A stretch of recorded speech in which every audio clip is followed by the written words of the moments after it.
Hi friends, welcome back to a new mini blog. তোমরা সবাই কেমন আছো? আশা করছি সবাই খুব খুব খুব ভালো আছো। আজকে আবার তোমাদের সাথে একটা নতুন দিন শেয়ার করব। তো চলো আজকে সারাদিন কি কি করলাম তোমাদের সাথে শেয়ার করি। তো দেখতেই পাচ্ছ, সবার ফার্স্টে আমি এখানে ফ্রেশ হয়ে নিলাম ঘুম থেকে উঠে। এরপর আমি যেটা করি রেগুলার, যে আমি দুধটাকে জাল দেবো, এরপর আমি চা করব। তো চলো তোমরা দেখতে থাকো। সবার ফার্স্টে দেখো আমি একটু জল খেয়ে নিলাম সকাল সকালে। তারপর আমি এখানে দুধটাকে গরম বসাতে দিয়েছি, আর এদিকে আমি চা বসানোর জন্য চায়ের পাত্রটা বসিয়ে নিলাম। তো তোমরা দেখতেই পাচ্ছ। চলো তোমরা দেখতে থাকো। তো সবার ফার্স্টে দেখো আমি দিয়ে দিলাম হলো 1 কাপ জল। আর এর মধ্যে আমি দিয়ে দেবো হচ্ছে আদা চেঁচে। আদাটা থেতো করে দিলে চায়ে কিন্তু খুব ভালো স্বাদ হয়। তোমরাও দিয়ে দেখতে পারো, হয়তো কম বেশি সবাই দাও। তো চলো তোমরা দেখতে থাকো। এদিকে আমি কিন্তু চাটা করছি, আর এদিকে কিন্তু দুধটাও জাল হচ্ছে। তো আমার এদিকে চাটা করা হয়ে গেছে, তোমরা দেখতেই পাচ্ছ চাটা কিন্তু ফুটে গেছে। চায়ের কালারটাও দেখেছো কতটা সুন্দর এসছে। এই চা পাতাটা না চায়ের কালারটা খুব সুন্দর আসে। তো আমি এদিকে চা হয়ে গেছে, আর ওদিকে কিন্তু আমি দুধটাকে গ্লাসে ঢেলে নিচ্ছিলাম। তো চলো দেখতে থাকো। এদিকে আমি কিন্তু আমার বিছানাটাকেও তুলে নিয়েছি।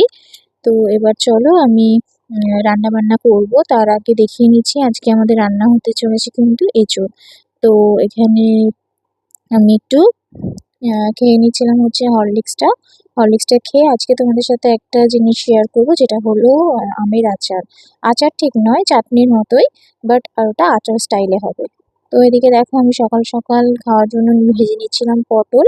আর এদিকে আমি চাটনিটা ফার্স্টে কড়াইতে সর্ষের তেল দিয়ে একটু ফোড়ন দিয়ে নিয়েছি। আর তারপরে দেখো আমগুলো দিয়ে দিয়েছি। আমগুলো কিন্তু অবশ্যই তোমরা কেটে জলে ভিজিয়ে রাখবে, নাহলে কিন্তু আরো কালো হয়ে যাবে। এখানে তাও দেখতে পাচ্ছ হালকা হালকা কিন্তু কালো হয়েছিল। তো রান্নার পরে কিন্তু সেটা কালোটা লাগবে না। তো যাই হোক, এরপরে দেখো আমি এদিকে পটলটা ভেজে নিয়েছিলাম। পটলটা এদিকে আমার ভাজা পুরো হয়ে গিয়েছিল। তো পটলটা ভাজা হলে কিন্তু আমি সেই একই তেলে পটলটা নামিয়ে আমি আর কিছুটা পরিমাণ তেল দিয়ে দিয়েছি হচ্ছে কুদলিগুলো। এই কুদলিটা কিন্তু আমি জাস্ট পেঁয়াজ দিয়ে ভাজি।